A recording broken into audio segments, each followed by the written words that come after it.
अरिहन्ताणं नमो सिद्धाणं नमो आयर्याणं नमो उवज्जायाणं नमो लोये सव्वसाहुणम् एषो पञ्चणमुक्कारो सव्वपावपणासनो मङ्गलाणं च सव्वेसिं पडमं हवै मङ्गलम् ॐ नमो अरिहन्ताणम् महादेव्या कुक्षिरत्नं शब्दजितर्वात्मजम् राजचन्द्रमहं वन्दे तत्त्वलोचनदायकम् जे स्वरूप समजा विना पाम्यो दुःख अनंत समजाव्યું તે પદ નમો શ્રી સદ્ગુરુ ભગવન પરાત્પર ગુરુવે નમઃ પરંપરાચાર્ય ગુરુવે નમઃ પરમ ગુરુવે નમઃ साक्षात् प्रत्यक्ष सद्गुरुवे नमो नमः अनंत अनंत भाव भेद थी भरेली भली अनंत अनंत नाय निक्षेपे व्याख्यानी छे सकल जगत हित कारिणी हारिणी मोह तारिणी भवाब्दि मोक्ष चारिणी प्रमाणी छे उपमा आप्यानी जेने तमारा खवीते व्यर्थ आपवाथी निज मति मपाई में मानी छे अहो राज चंद्र बाळ ख्याल नथी पामताय जिनेश्वर तणी जाणी तेणे जाणी छे गुरुराज तणी वाणी जाणी तेणे जाणी छे ओ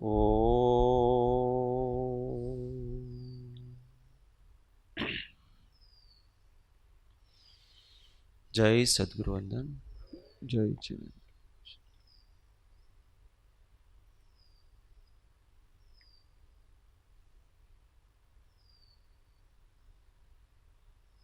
तत्व चर्चा में परम तत्वज्ञ श्रीमद राजचंद्र वचनामृत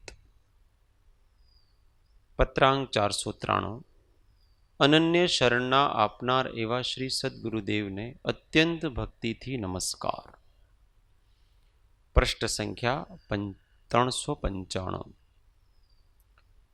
जे सत्पुरुषोए जन्म जरा मरणनो नाश करवा वाळो स्वस्वरूप में सहज अवस्थान थवानो उपदेश कयो छे ते सत्पुरुषोने अत्यंत भक्ति थी नमस्कार छे। तेनी निष्कारण करुणा ने नित्य प्रत्ये निरंतर स्तववामां पण आत्म स्वभाव प्रगटे छे। एवा सर्व सत्पुरुषो तेना चरणारविंद सदाय हृदय ने विशेष स्थापन रहो। 6 पद समझ के और 6 पद का समझने के बाद फल क्या होता है वो समझाया। पहले 6 पद समझाए, फिर 6 पद का फल समझाया और इसके बाद उन 6 पद का निरूपण जिन्होंने किया है ऐसे महात्माओं के प्रति उपकार का वेदन करते हैं कि जे સત્પુરુષો જન્મ જરા મરણનો નાશ કરવા વાળો સ્વ સ્વરૂપમાં સહજ અવસ્થાન થવાનો ઉપદેશ કયો છે તે સત્પુરુષોને અત્યંત ભક્તિથી નમસ્કાર છે.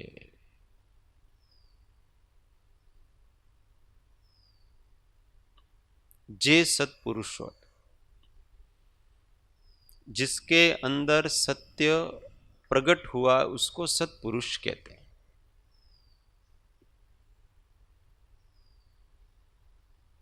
कौन सा सत्य?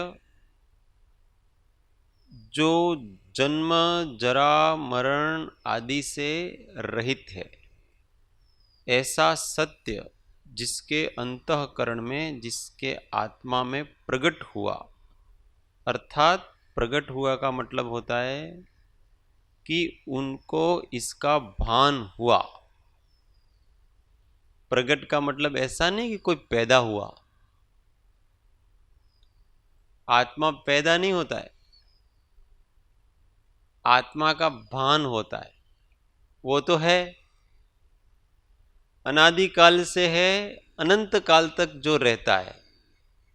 ऐसा जो आत्म स्वरूप चैतन्य भाव, उसका भान हुआ कि वो मैं हूं.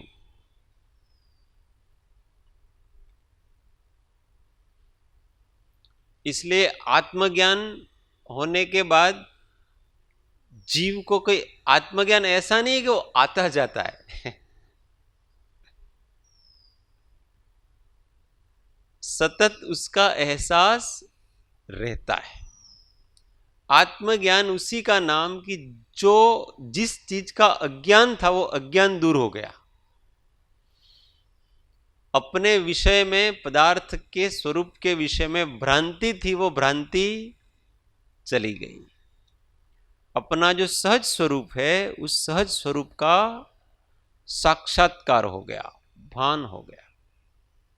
ये मैं हूं. परिवर्तनशील है वो मैं नहीं हूं, अपरिवर्तनशील है वो मैं हूं.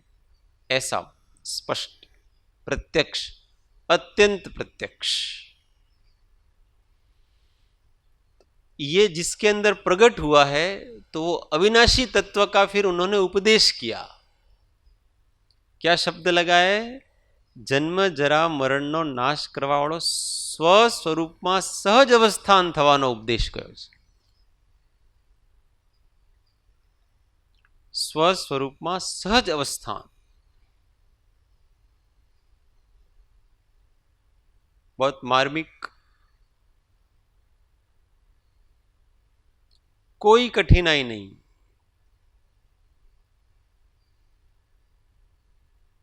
कोई प्रॉब्लम नहीं, कोई बाधा नहीं.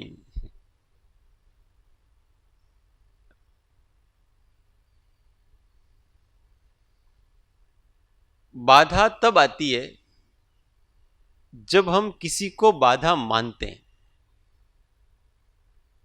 तो ही तो बाधा लगती है ना. जब हमने उसको बाधा माना ही नहीं, तो बाधा किस बात की?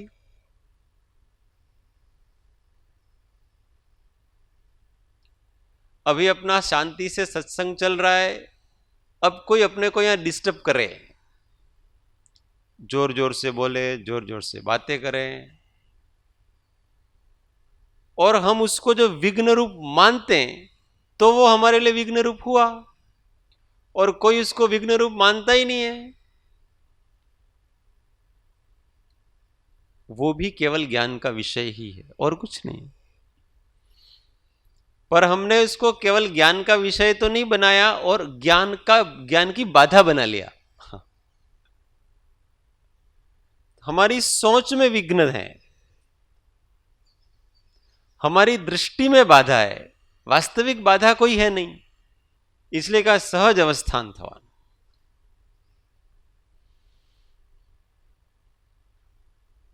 अपने होने में क्या बाधा है बताओ? अपने आप को रहने में क्या बाधा है? और शांत रहने में क्या बाधा है? कोई प्रॉब्लम किसी को शांत रहने में? अशांत होने में बहुत सारी प्रॉब्लम्स खड़ी हो सकती हैं, क्योंकि अशांत होने के लिए आपको बाहर का निमित्त चाहिए और तत्संबंधी कर्म का उदय चाहिए। अगर मोह कर्म का उदय नहीं हो तो हम अशांत नहीं हो सकते, और उस कर्म का कोई नौकर्म निमित्त होना चाहिए ताकि उसकी उदीर्णा हो और हमारे अंदर राग द्वेष आदि भाव आए और फिर हम अशांत हो। इसलिए अशांत होने के लिए बहुत सारी बाहर की परिस्थितियां चाहिए। शांत होने के लिए किसी परिस्थिति की जरूरत नहीं है, किसी निमित्त की जरूरत नहीं है। इसलिए कहा सहज अवस्थान था। इन चीजों को बहुत गंभीरता से समझे अपन, तो हमको अपना स्वरूप इतना सहज लगता है, पकड़ में नहीं आता है ना। उदय वाला व्यक्तित्व है वो ही हमारे पकड़ में आ रहा है अभी। अपना सच्चा व्यक्तित्व पकड़ में ही नहीं आ रहा, व्यक्ति पकड़ में नहीं आ रहा है, दृष्टि में नहीं आ रहा है, इसलिए वो उदय के अनुसार चला जा रहा है, चला जा रहा है, चला।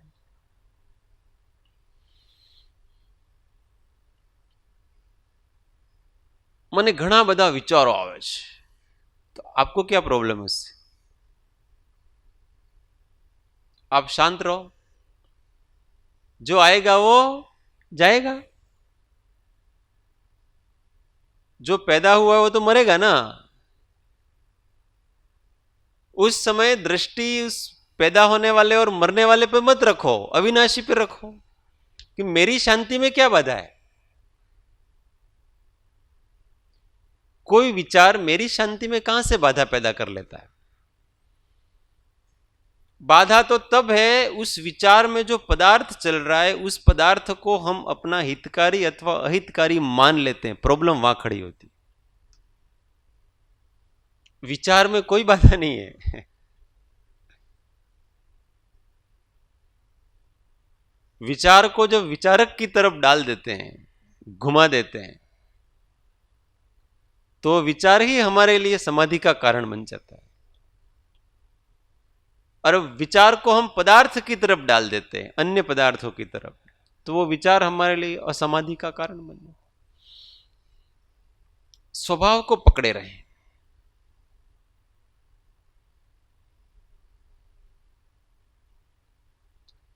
मारे जेने नथी याद करवाना एने पण याद आवे छे मने, तो तेरे को क्या प्रॉब्लम? याद अपने समय पे आती है और अपने समय पर जाती है। तुम्हारा क्या काम है? शांत रहो, सहज रहो। उस याद के प्रति क्यों इतने गंभीर हो रहे हो? यादकर्ता के प्रति गंभीर रहो। याद किसको आ रही, क्यों आ रही, और आ रही है तो हमको प्रॉब्लम क्या है इसमें? अपने स्वभाव में केवली भगवान को भी सारे लोकालोक का स्मरण हो रहा है। स्मरण हो रहा मतलब उनके ज्ञान में आ रहा है, उनको कोई प्रॉब्लम नहीं। हमको ही क्यों इतनी सारी प्रॉब्लम खड़ी हो जाती है? क्यों? क्योंकि हम उसको अवांछनीय मानते हैं। किसी को जब हम अवांछनीय मानते हैं तो हम उसको हटाने का प्रयत्न करते हैं, और उस प्रयत्न में अंदर से अशांति पैदा हो जाती है, संघर्ष होता है, और संघर्ष से अशांति पैदा हो जाती है, और हम अपने शांत स्वभाव से च्युत हो जाते हैं। कहीं को ऐसे प्रयत्न करना, अपने को तो अपनी शांति पकड़ के रखना, बाकी जिसको आना है वो आए, जिसको जाना है वो जाए। हम यहां स्वाध्याय हॉल में हैं तो हम अपना शांत भाव से अपना काम करें ना। कोई आया न कोई गया, इसको क्यों विषय करें अपन? इससे क्या लेना देना हमको? मुझे शांत भाव से स्वाध्याय करना है तो स्वाध्याय करेंगे। समझ में आ रही बात? इसलिए कहा सहज अवस्थान था। इस प्रकार की दृष्टि से हम 24 घंटे सहज रहते हैं, शांत रहते हैं, निराकुल रहते हैं। जब भी कहीं से भी कोई भी ऐसा भाव पैदा हो जाए तो तुरंत विचार करना कि ये भाव मेरे लिए कहां बाधा पैदा कर रहा है। ये भाव नहीं होना चाहिए। इस प्रकार की हमारी जो बुद्धि है ना, अनिष्टपना, ये हमको उस प्रॉब्लम समस्या खड़ी कर देता है। मैं शांत स्वभावी आत्मा हूं, जानना देखना मेरा काम है, मैं वो करता हूं। जो होना है वो इन्हीं विचारों से सहज अवस्थान होता है स्वस्वरूप में। महात्मा पुरुषों ने तो ऐसा उपदेश दिया है, सहज छे, सरल छे, शांत छे, सर्वत्र तेनी प्राप्ति छे। કોબામાં તો શાંતિ ઘણી છે, ઘરે જાઉં છું ને शांति रहती नहीं। तो वो वहां के पुद्गल अपने अंदर घुस जाते। होता क्या, संकल्प बल कम है। किसी क्षेत्र के निमित्त से, गुरु के निमित्त से, उनके सानिध्य से, महात्माओं के सानिध्य से हमारी कषाय सहज मंद रहती है, प्रयत्न कम करना पड़ता है। परंतु जब उस प्रभाव क्षेत्र से बाहर जाते हैं तो अब हमें प्रयत्न ज्यादा करना पड़ेगा, हमारे संकल्प बल को विकसित करना पड़ेगा कि वहां जो आत्मा था वही आत्मा में हूं। तो मैं मेरी शांति को किसी के ऊपर डिपेंड क्यों रखूं? वहां जाऊंगा तो ही शांति होगी और यहां अशांत? ऐसा नहीं, जो वहां था वही यहां, और इसी परिस्थिति में मुझे अपने आप को बचा करके रखना है, शांत रखना है स्वभाव में। सामने वाला क्या कर लेगा? सामने वाला तो कुछ नहीं करता है, हम ही करते हैं। लोग कहते અમારે પરિવાર છે, છોકરાઓ છે, અમારી जिम्मेदारीઓ ઘણી છે, એટલે બધું કરવું પડે। તો કરો, मना किसने किया? परिवार में हम हैं कि हमारे अंदर परिवार है ये नक्की करना चाहिए। हमारे अंदर परिवार घुस चुका है तो हमारी मान्यता में बैठा है जो चीज, इसलिए हमको प्रॉब्लम खड़ी हो रही है। ये मेरी पत्नी है, ये मेरा पति है, ये मेरा पुत्र है, ये मेरे मित्र हैं, ये मेरा समाज है, ये मेरा संप्रदाय है, यहां समस्याएं खड़ी हुई। वो अपने अंदर मेरा घुस गया है, बस। ये सब हैं और इन सब के साथ में रह रहा हूं, परंतु मैं तो चेतना हूं। जिसके प्रति जो कर्तव्य जिस समय करना पड़ता है वो शांत भाव से कर लेते हैं, छुट्टी। हम उसके संस्कार क्यों पढ़ने देते हैं? हम उसके संस्कार पढ़ने देते हैं इसलिए बाद में वो हमको परेशान करता है, मन में आता है। और केवल कर्तव्य बुद्धि से किया हुआ कोई कार्य या तो हम कर्तव्य बुद्धि से करें या फिर करें ही नहीं। करें ही नहीं वो तो बहुत अच्छा है, वो निवृत्ति का मार्ग है, वो सबसे अच्छा है। इतनी शक्ति नहीं है तो कर्तव्य बुद्धि से करें, पर कुटिलता से करेंगे तो पीछा नहीं छोड़ेगा, अथवा राग से करेंगे तो पीछा नहीं छोड़ेगा, पक्का है ये बात। सहज रहे। ते सत्पुरुषों ने अत्यंत भक्ति दी नमस्कार, ऐसा जिसने उपदेश किया है ना, अपनी सहज स्वरूप को जिन्होंने समझाया है, कोई कठिन नहीं जरा भी।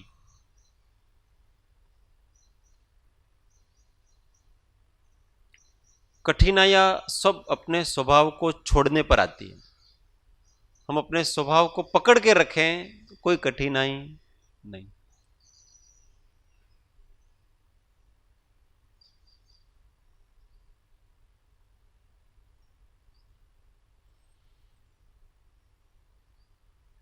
अपने को किसी के प्रति बहुत आसक्ति है। किसी को खाने में होती है, किसी को कपड़े में होती है, किसी को किसी व्यक्ति के प्रति होती है, किसी को किसी के स्थान के प्रति होती है, किसी को किसी अन्य प्रति होती है।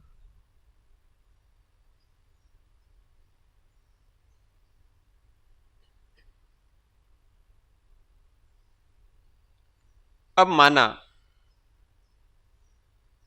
कि आपको आप कपड़ों के प्रति आसक्ति है। मैं अमुक प्रकार का वस्त्र पहनता हूं तो ही मुझे अच्छा लगता है, और अमुक प्रकार का पहनता तो मुझे अच्छा लगता नहीं। अब ये बताओ कि उस कपड़ों ने आपको इस स्वभाव को कहां छुआ है?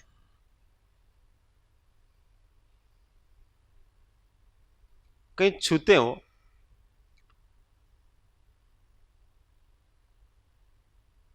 सादा कपड़ा पहनिए तो अशांति વધે, ऐसा होता है? तड़क भड़क वाला पहनिए तो शांति વધે, ऐसा होता है किसी? शांति और अशांति का संबंध क्या है इससे? पहली बात तो, और हमारा स्वभाव तो शांत है ना, मेरे शांत स्वभाव को वो कैसे बाधा पहुंचा सकते?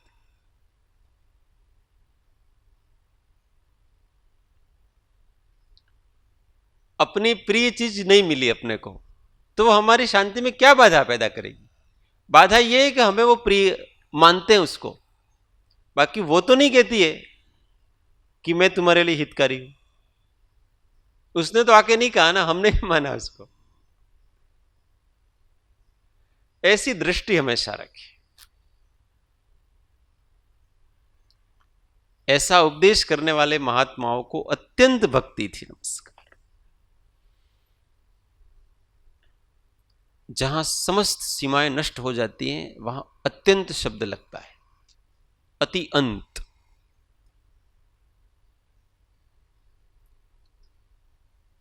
अंत आ गया, पराकाष्ठा, चरम सीमा।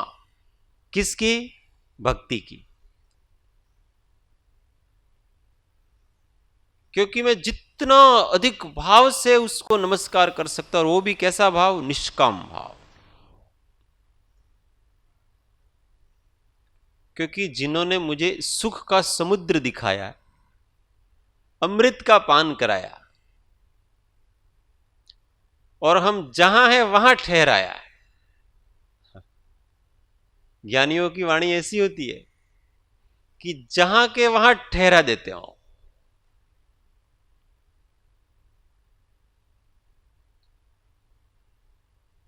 उनका वचन याद आ जाता है ना अपने को, तो वहीं के वहीं ठहर जाते हैं। वचनों को भूलते हैं, इसलिए तो प्रॉब्लम खड़ी हो रही है सब। ज्ञानी पुरुषों के वचनों को भूल जाते हैं, सतत याद रखें। और जैसे याद आ गया उनका वचन, तुरंत ठहर जाते हैं। जहां स्वभाव से च्युत हुए थे, शांत हो जाते। नहीं, मेरा स्वभाव क्या है? शांत है, मुझे शांत रहना।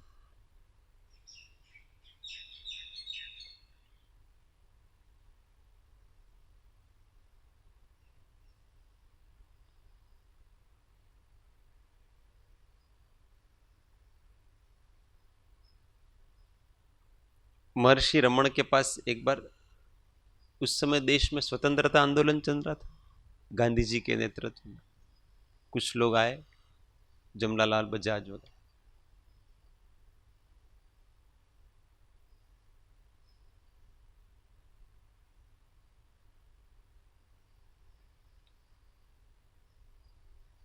उन्होंने प्रश्न किया कि देश परतंत्र है, आपको ऐसी इच्छा नहीं होती कि हम देश के लिए कुछ करें? ऐसा प्रश्न उन्होंने महर्षि से किया। देश को स्वतंत्रता दिलाएं, ऐसी आपकी इच्छा नहीं होती?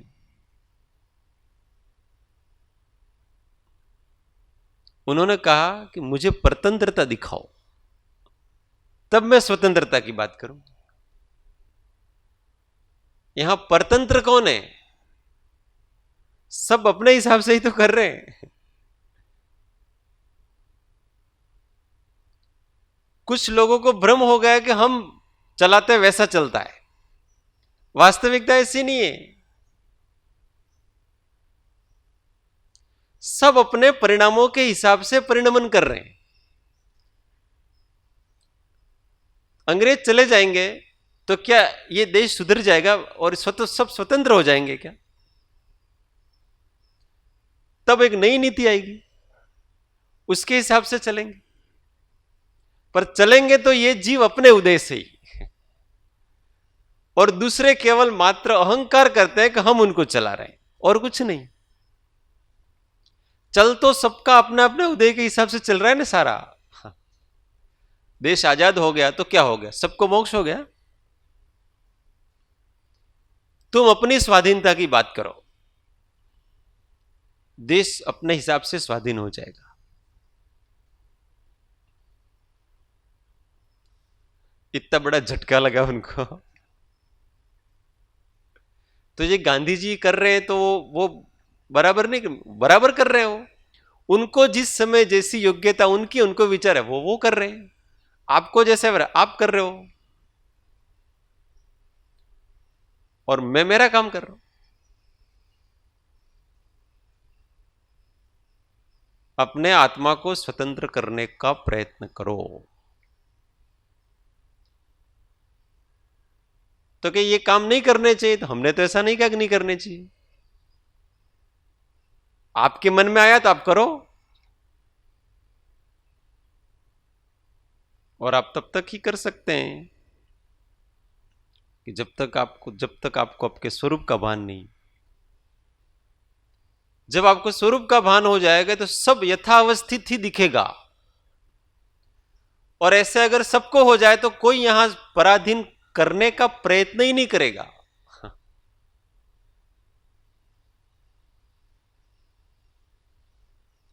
एक सेनापति होता है ना, सेनापति, उसको यूं लगता है कि सारी सेना को मैं चला रहा हूं।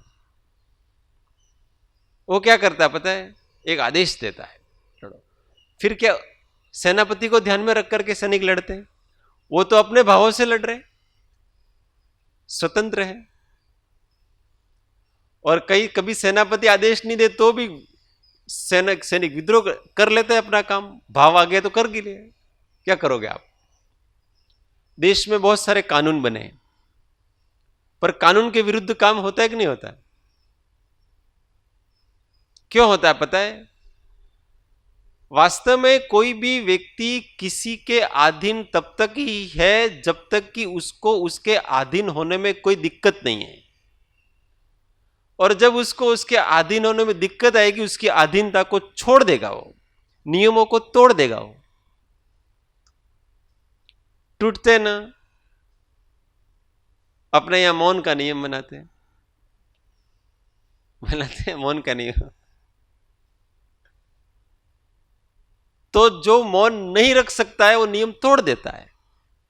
उस समय वो सोचता है अरे ये नियम बनाए, अपने तो इनके अधीन है। कोई किसी के अधीन नहीं है यहां। हम कहते हैं हम गुरु के अधीन है। काहे के अधीन है? अपने मन मर्जी की कर लेते हैं। अपने मन मर्जी की जब उदय आता है, हम सहन नहीं कर पाते हैं, तो गुरु की आज्ञा के ऊपर भी पैर रख के चलते कि नहीं चलते हैं? तो हम कहां अधीन है उनके? कहीं पर कोई किसी के अधीन नहीं है। हाँ, उनकी अधीनता जब तक हमको अच्छी लगेगी, हमारे लिए सुखदायी होगी, तब तक ही हम उनके अधीन होकर रहते हैं। और जब हमारी सहन से बाहर हो जाएगी, हम उसके आज्ञा तोड़ देंगे। अब गुरु ऐसा माने कि ये मेरे अधीन है। कहां अधीन है आपके? अपनी मर्जी में आया, वैसे तो कर लिया हो, तो करता ही हो। तो मोदी जी समझे कि मैं इस देश को चला रहा हूं। कहां चला रहे हैं? आपको देखने आए कभी? हम उनको याद करके खाना पीना करते हैं? हम तो सब अपने हिसाब से ही कर रहे हैं सारी चीज। यहां कोई पराधीनता नाम की तो कोई वस्तु ही नहीं। सब अपने अपने हिसाब से सभी द्रव्य परिणमन कर रहे हैं, स्वतंत्र हैं। केवल एक अहंकार है कि ये इसके अधीन है, न ये कर रहा है, न वो कर रहा है, न कौन क्या क्या कर रहा है। जिसके उदय है वैसा वो कर रहा है। मोदी जी का उदय है, सबके ऊपर जाकर के वहां राजा बनने का, तो वो कर रहा है। किसी का और उदय तो वो कर रहा है, अपने उदय के अनुसार वो परिणमन कर रहे हैं, किसी के ऊपर शासन नहीं कर रहे हैं। उन लोगों की आंखें खुल गई। वास्तविक तो स्वाधीनता यही, ये अहंकार है ना, वो निकालो तुम, कि हम अपने देश के लिए ये कर रहे हैं। कुछ नहीं कर रहे हो तुम केवल अपनी परिणति कर रहे हो। ऐसे अकर्ता भाव आता है। फिर करो तुम जितना, और मेरे मना करने से तुम रुक नहीं जाओगे, तुम्हारे अंदर आएगा, तुम करोगे ही करोगे। तो यहां कोई किसी के अधीन नहीं है, सब स्वतंत्र है। बात क्या चल रही थी अपने?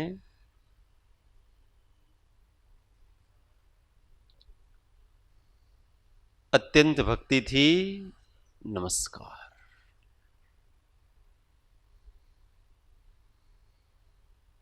जहां एक्सट्रीम लेवल आ जाता है, जहां वस्तु स्वरूप ख्याल में आ जाता है, तब ऐसी भक्ति जागृत होती है कि मैं इनके लिए क्या कर दूं, ऐसा अहोभाव जागता है। वो अहोभाव तब जागता है जब हमको अपने स्वस्वरूप का वेदन होता है, आनंद आता है, स्वतंत्रता लगती है, तब स्वतंत्रता का बोध कराने वाले गुरु के प्रति ऐसा भास होता है। अगर हम स्वतंत्र नहीं होते तो आज गांधी जी को इतने याद करते?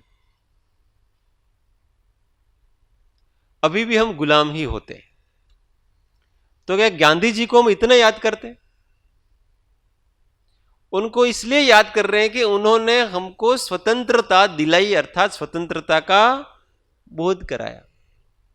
परंतु वो ऐसे ही आंदोलन करते, ऐसे ही करते, पर स्वतंत्र नहीं करा सकते वो अपने को, तो हमको इतना अहोभाव नहीं होता। इसलिए जब तक शिष्य को गुरु का बोध लगता नहीं और वो अपने अंदर, उसके अंदर अनुभूतियां खिलती नहीं, तब तक उसको गुरु के प्रति अहोभाव नहीं आता। और गुरु के उपदेश से जब उसके अंदर स्वतंत्रता का बोध होता है, आत्मा का बोध होता है, तब उसके प्रति गौर, यार उनके वचन से मेरे को ऐसा हुआ। दास्ता है तब तक तो हम, गांधी जी ने क्या किया, थोड़ा प्रयत्न किया, पर स्वतंत्र तो नहीं करा सके ना आखिर। अब ऐसे तो कितने लोग गए। स्वतंत्रता आंदोलन तो 1857 से चल रहा है। सबसे पहला आंदोलन तो वही हुआ था, झांसी की रानी वगैरह। पर स्वतंत्रता सेनानियों में जब नाम लेते तो उनका कोई नाम लेता है? याद भी नहीं करते, याद कराना पड़ता है। और इस बीच में तो कितने लोग मर गए। परंतु क्यों? क्योंकि हमको ऐसा लगता है कि स्वतंत्रता दिलाई, मतलब अंतिम जो बाण मारा ना, तीर, वो गांधी जी ने मारा, अथवा उसके समय में जो थे। क्योंकि उस समय हमको एहसास हुआ कि हम स्वतंत्र हैं। 1857 में लोगों को एहसास नहीं हुआ कि हम स्वतंत्र हैं। ऐसा जब उस गुरु का बोध तो निरंतर चल रहा था, आंदोलन निरंतर चल रहा था, ऐसे गुरु का बोध निरंतर चल रहा है शिष्य के जीवन में, जब से वो उसको समर्पित होता है। पर जब उसको फील होगा मुक्ति का, ज्ञान का, आनंद का, जो भी है, तब उसका महात्म्य उसको आएगा। अहो अहो तब होता है। पूरी आत्मसिद्धि में अहो कब हुआ?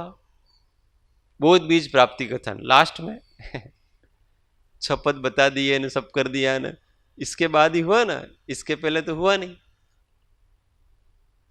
इसलिए फिर सत्पुरुषों ने अत्यंत भक्ति थी। તેમની નિષ્કારણ કરુણાને નિત્ય પ્રત્યે નિરંતર સ્તવવામાં પણ આત્મ સ્વભાવ પ્રગટે છે. તેમની નિષ્કારણ કરુણાશીલતા,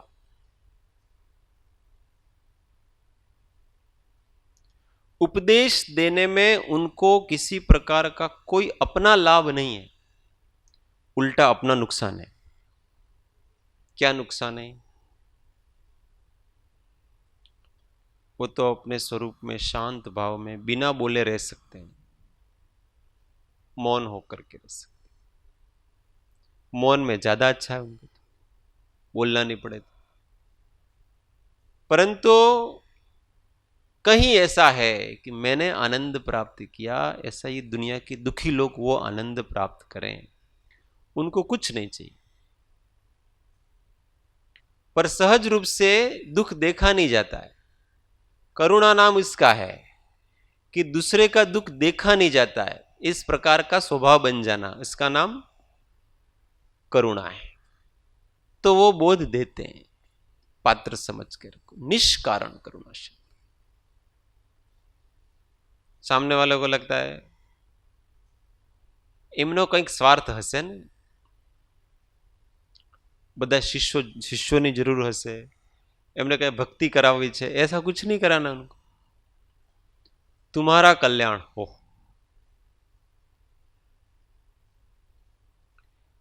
एक माँ का जैसा स्वभाव होता है ना अपने संतान के प्रति, वैसा गुरु का, सत्पुरुषों का होता है। एक माँ की इच्छा ऐसी रहती है कि मेरा बेटा जहां भी है वहां सुखी रहे। तुम मेरे से मिलो कि नहीं मिलो, मेरे से बात करो कि नहीं करो, पर तुम सुखी रहना बस। उसका सुख ही इसको अभिष्ट है। ऐसे गुरु को शिष्य का कल्याण ही अभिष्ट है कि तुम मुझे नमस्कार करो कि नहीं करो, मेरी भक्ति करो कि नहीं करो, पर तुम अपने स्वरूप को पाओ, तुम आनंद को प्राप्त करो, तुम शाश्वत वस्तु को प्राप्त करो। ये निष्कारण करुणाशीलता कहलाती है। रिटर्न में कुछ नहीं मिलने वाला। ऐसा नहीं है कि मेरे सब फॉलोवर बन के रहेंगे, मेरा जगत में प्रचार प्रसार करेंगे ना, मेरे फोटो लगाएंगे ना। ये तो शिष्य करते हैं, उनकी भावना होती है तो शिष्य करते हैं और करना भी चाहिए। पर उनकी कोई भावना रहती, वो तो उल्टे वो उनको बताएंगे और डांटेंगे, ये काम करने के लिए मैंने तुमको शिक्षा दी है, प्रचार प्रसार करने के लिए, मेरा प्रचार प्रसार करने के लिए। ये मैं कौन हूं? तुम अपना काम करो, आत्मकल्याण करो, इन पचड़ों में मत पड़ो, ऐसा कहेंगे वो तो उल्टा। पर फिर भी अंदर से वो भक्ति है ना, तो करते हैं, होता है, स्वाभाविक हो रहा है तो करना भी चाहिए। ये निष्कारण करुणाशीलता, नित्य प्रत्यय निरंतर स्तवવામાં પણ આત્મ સ્વભાવ પ્રગટે છે। ऐसा जो निस्वार्थ भाव, निष्काम भाव है, अगर उसको हम निरंतर स्तवन करें, उसकी आराधना करें, उसको अपने ख्याल में लें, तो पता पड़ता है कि सत्पुरुषों का हृदय क्या है। इतनी सारी निष्कारण करुणाशीलता निकलती कहां से? तब हमारी दृष्टि उनके व्यक्तित्व पर, अभ्यंतर व्यक्तित्व पर जाएगी।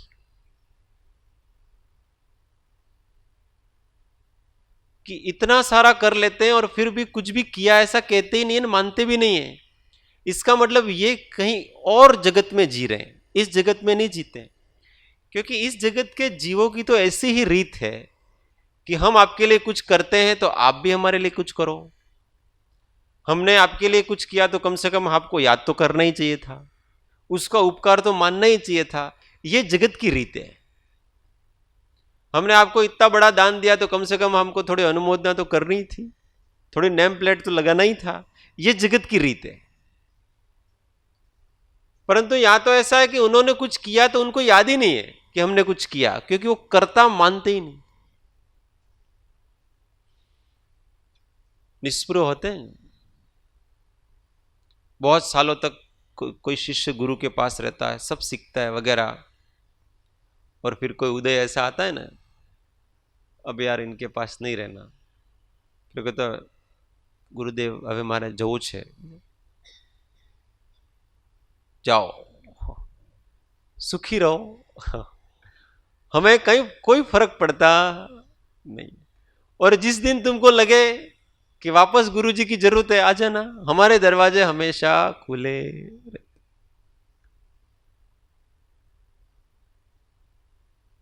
ऐसा है गुरु। उनको जरा भी ऐसा नहीं होगा कि इसको मैंने इतने सालों तक पास में रखा और ये जा रहा है, मुझे छोड़ कर गए, जाओ। अच्छा, एक उपाधि कमी हुई, एक उपाधि उसके प्रति जरा भी मन में कोई दुर्भावना अभाव आता नहीं है। जहां रहो सुखी रहना, अपने स्वभाव को पकड़े रहना, अपने धर्म को पकड़े रहना, और फिर वो सब जगह थक करके वापस आता है। आपके पास ही शांति है, कहीं शांति मिली नहीं। मुझे लगा कि मेरा थोड़ा अलग से थोड़ा ठीक कर लूंगा, मैं सब कर लूंगा। उस समय भी वो वैसे ही समता में है। ये गुरु, ये निष्काम भाव आया कहां से? ये अंदर अंदर की परिणति से आया। उसको याद करेंगे तो उनका महान विराट व्यक्तित्व अपने को पता पड़ता है। हाँ,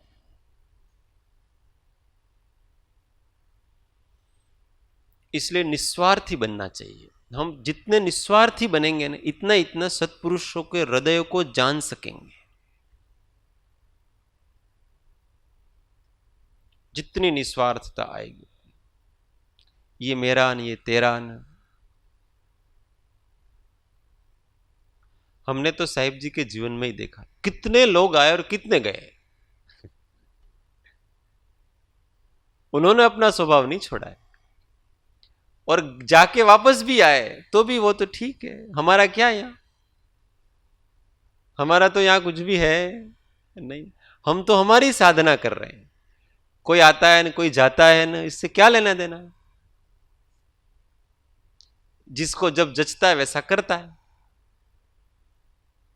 ये गुरु आज्ञा में रखते नहीं है, शिष्य उनकी आज्ञा में रहता है। उनको कोई शौक नहीं है कि आप मेरी आज्ञा में रहो, क्योंकि जब आज्ञा भंग करके चला जाता है अथवा आज्ञा भंग करता है तो उनको कोई दुख नहीं होता है, क्योंकि उन्होंने आज्ञा में रखा ही नहीं था।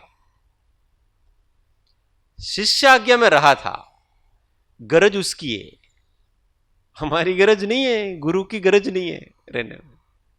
सारी गरज है वो शिष्य की है। उनको तो वो अपने स्वभाव को पकड़े हुए हैं, बराबर अपनी शांति को भंग नहीं होने देते हैं, कभी मोक्ष मार्ग पे चलते हैं। एवा सर्व सत्पुरुषो तेना चरणार विंद सदाय हृदय विषय स्थापन रहो। ऐसे निस्वार्थी जो महात्मा होते हैं, उनके चरणारविंद हमेशा हृदय में स्थापित रहो।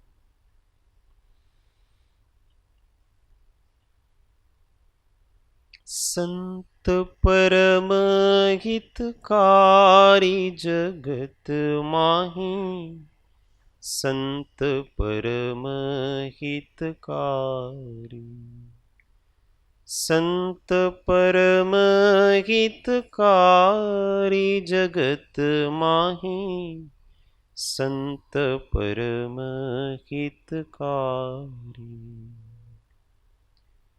प्रभु पद प्रगट करावत प्रीति, प्रभु पद प्रगट करावत प्रीति, भरम मिटावत भारी जगत माही, संत परम हितकारी।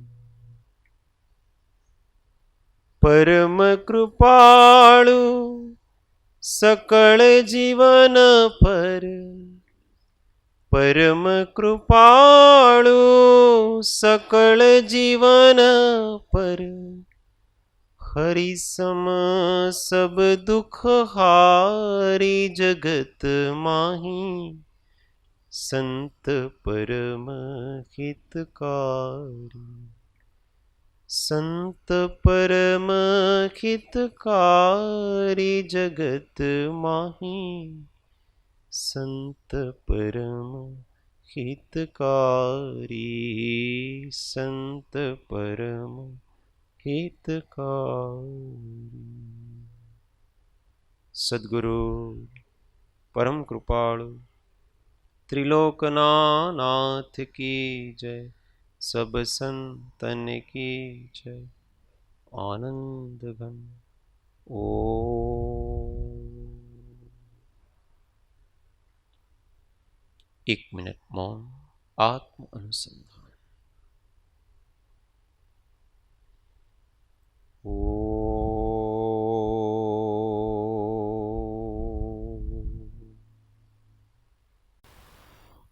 સૂત્ર સૌ સાથે. હું આત્મા છું, આપનો સેવક છું, સૌનો મિત્ર છું.